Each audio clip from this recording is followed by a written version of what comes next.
Hi there, welcome to my channel. My name is Cleef Arpels VCA and I do videos on luxury handbags and fashion items. So as you can see from today's thumbnail, I'm going to be sharing with you my VCA 5 Motif bracelet.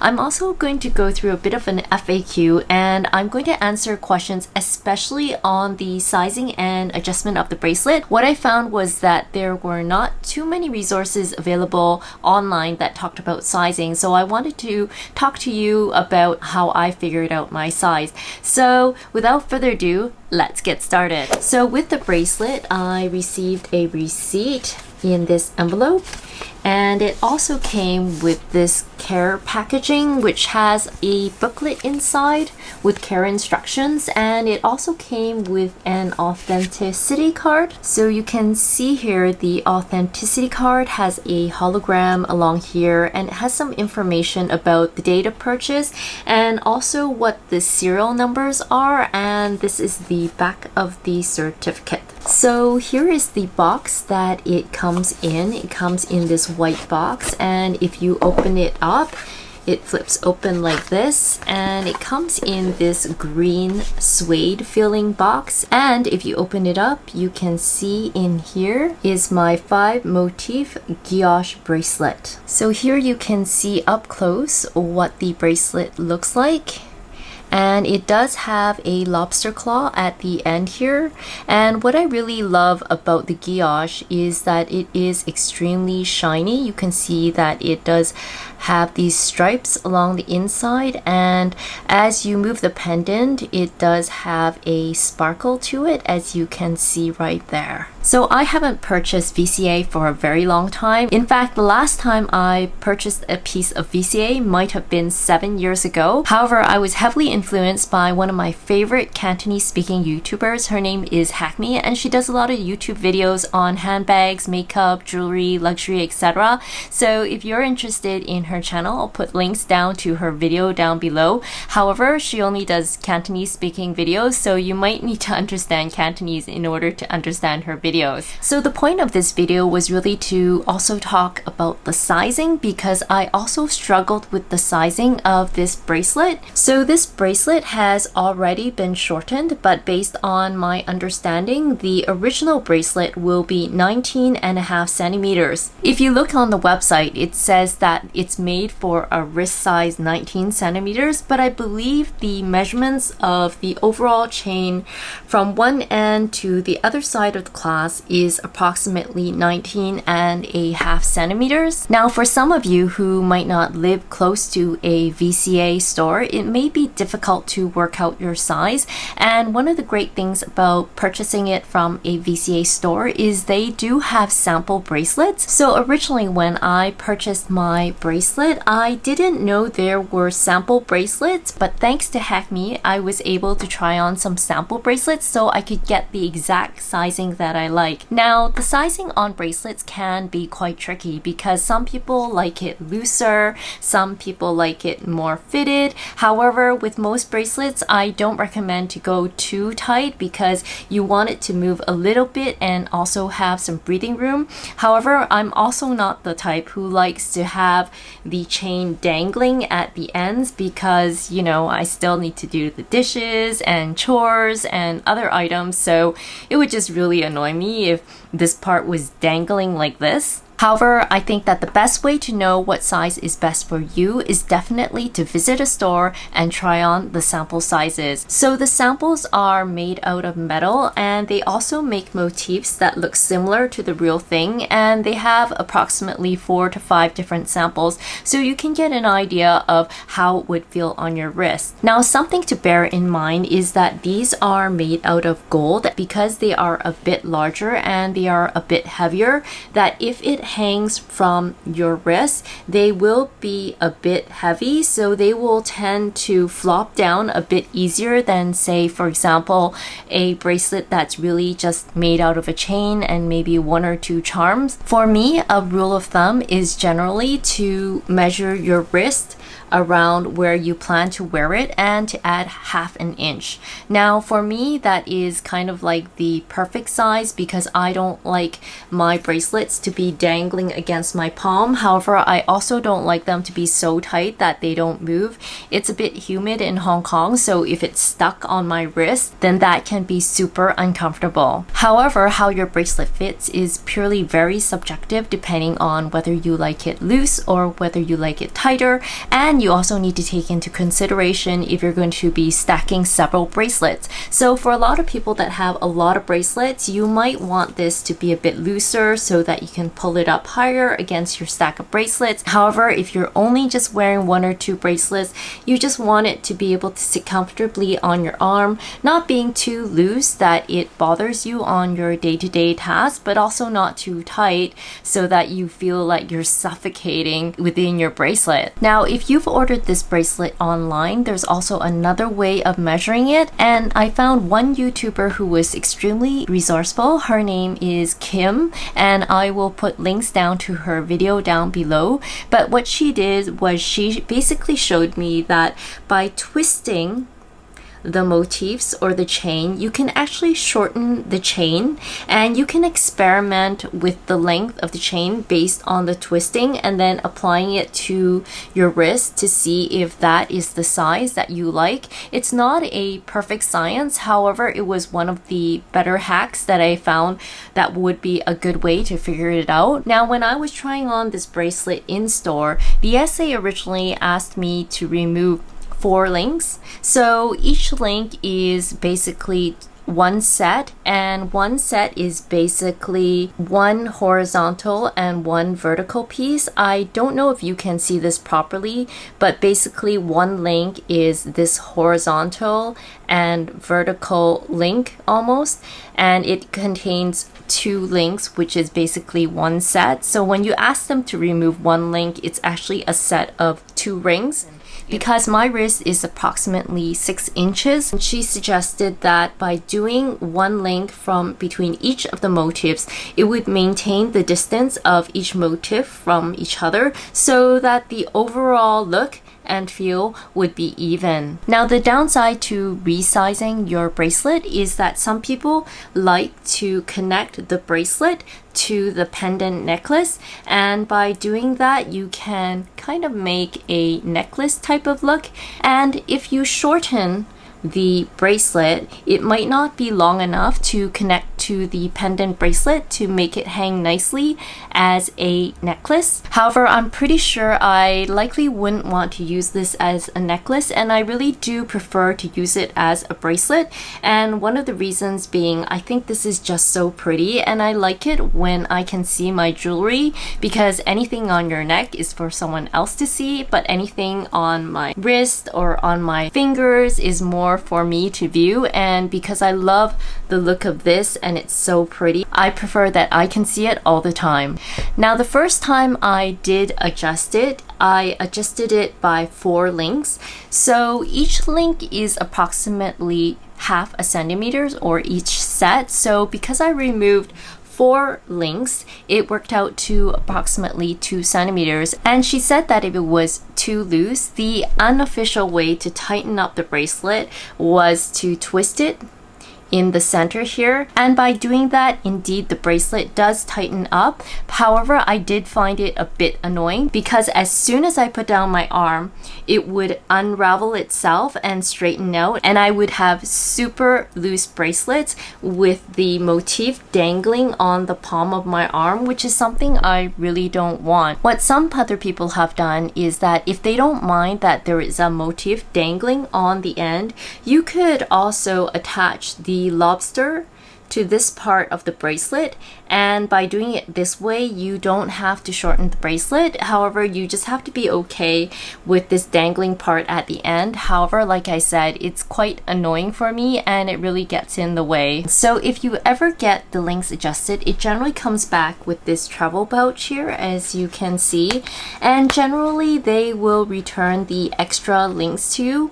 However, what was really interesting was that if you ever had to add the links back, there is a charge, and basically they don't charge you extra for giving you additional links. So she said it didn't really matter if you lost the links because they're going to charge you the same amount of money regardless of whether you give them back the extra links or not. So when it comes to charges for the adjustments, when you first get your bracelet, there is a free adjustment. So it depends on the country or state that you're in. I know that in some countries, usually within the first 3 months, they will not charge you for adjusting the bracelet. I'm based in Hong Kong, so generally when you get the bracelet, the first time to adjust the bracelet is free.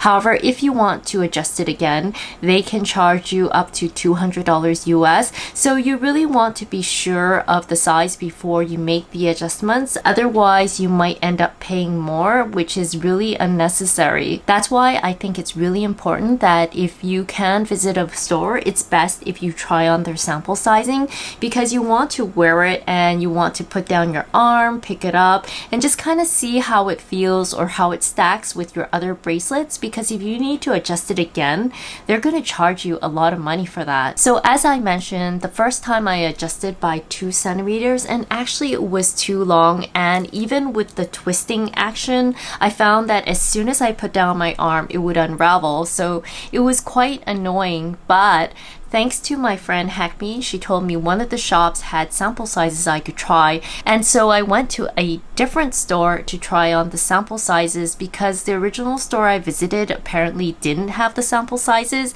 and it was so much better because then by trying on the sample sizes, I knew exactly what I needed in terms of the length.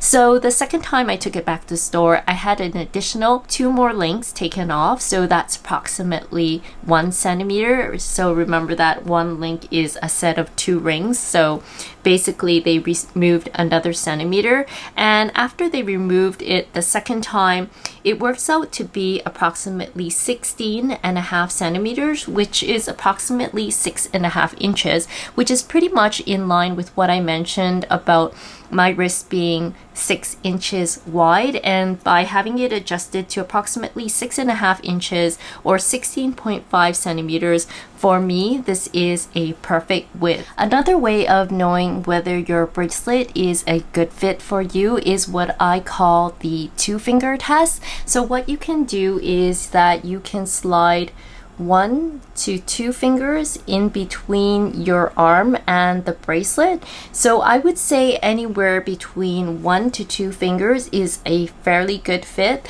The first time I had it adjusted, I was able to fit 3 fingers, and that was way too loose for me. Again, this is a bit subjective depending on how you like your bracelets. Some people love it that it goes all the way down and into your palm. However, I don't like it like that.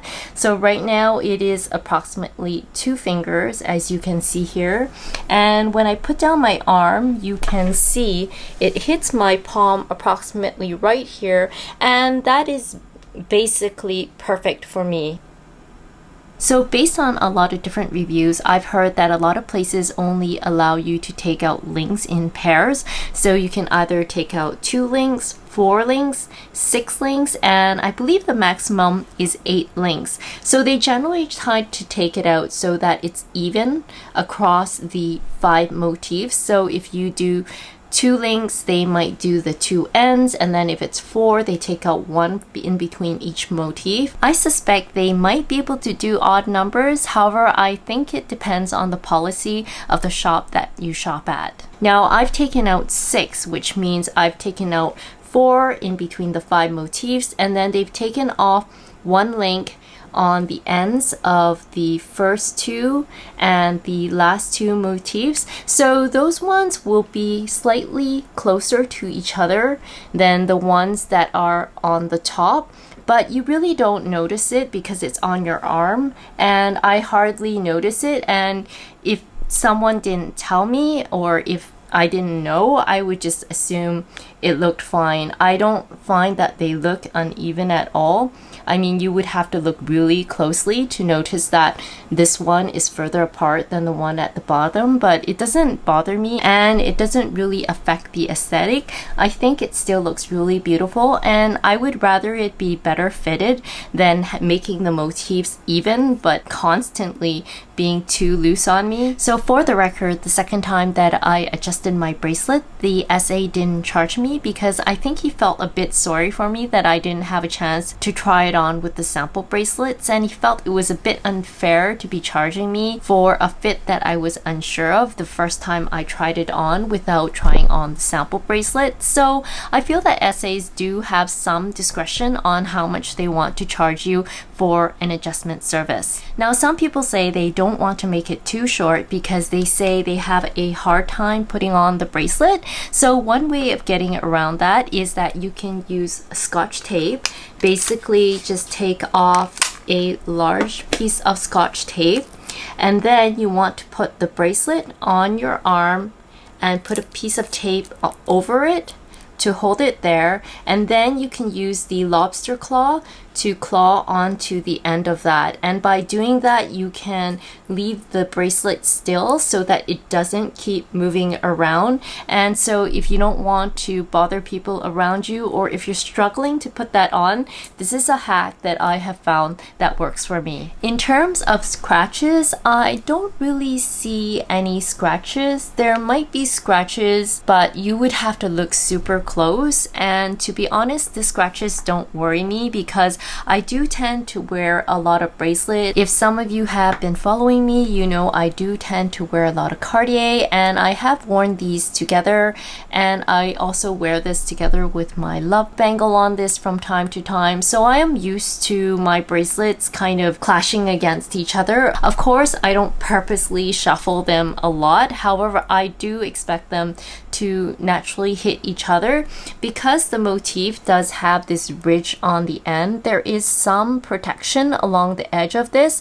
However, it's gold, right? And any metals or any jewelry that you will wear will get scratches. So if you're the type that you're really afraid of scratches, then maybe this is not for you. However, for example, I've had my Justin Cleef for maybe 5 years now. It has scratches, same as my love bangle. I've had that for maybe at least 7 years, and that has scratches, but it doesn't really bother me. You really have to look super close to see them, and it's just a part of the natural wear and tear of jewelry that you wear on a daily basis. In fact, I find that jewelry has a bit more character when it has a bit of scratches on it, because if it's overly pristine and overly shiny, sometimes it does look a little fake. I know it sounds a little weird, but because of the luster of real gold, it will tend to have some very minor scratches over the long term, but definitely you wouldn't see them unless you look super up close. In terms of cleaning, based on what different SAs told me, a lot of them would tell me to just use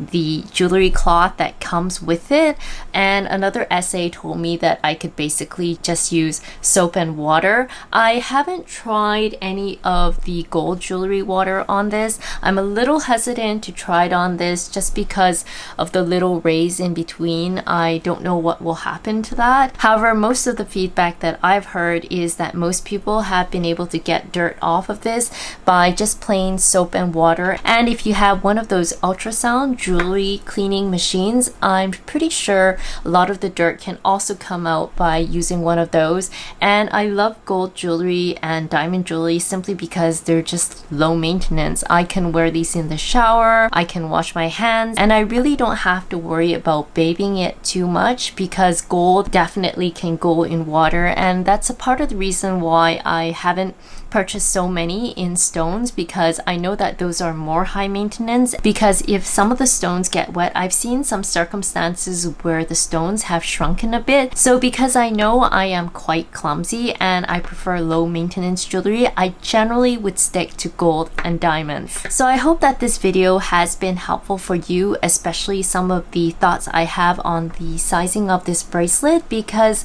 trying to figure out your size or what's a good fit is often quite quite difficult and there really aren't a lot of resources online, but I hope that this video has helped you.